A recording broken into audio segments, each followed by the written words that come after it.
So first off, notice with like, let's say Manscaped, because it's men's grooming, which includes the razors, the soaps, the whole deal, right? So they're only targeting men primarily, but what people don't realize is they also target women because women buy those as gifts, right? So let's just say they target both sides of the spectrum, probably completely different ads, right? The broader the audience, the cheaper the ad is, at least to deliver it in the beginning.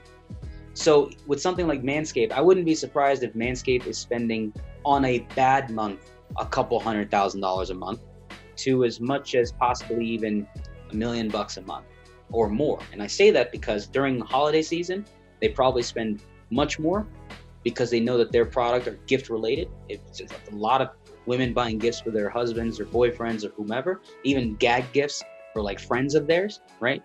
And then on top of that, there's guys who are seeing these ads going, probably need that, right? And they might buy one or two or three. You don't know. They just buy them, and they might buy them for their friends as jokes too. But the whole point is that they're loading up on the product. So during holiday time, you might see companies spend 3 times more than usual. So Manscaped could have a budget of, let's say, hypothetically, they might be spending $250,000 to $500,000 a month on ads across all properties, right? We're talking Facebook, Instagram, YouTube, all of it.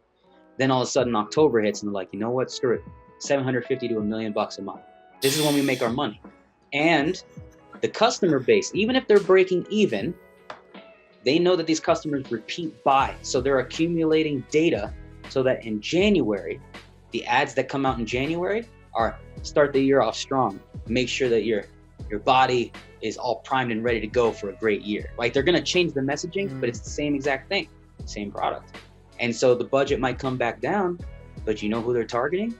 All those people who bought during Thanksgiving, Black Friday, Cyber Monday, Christmas.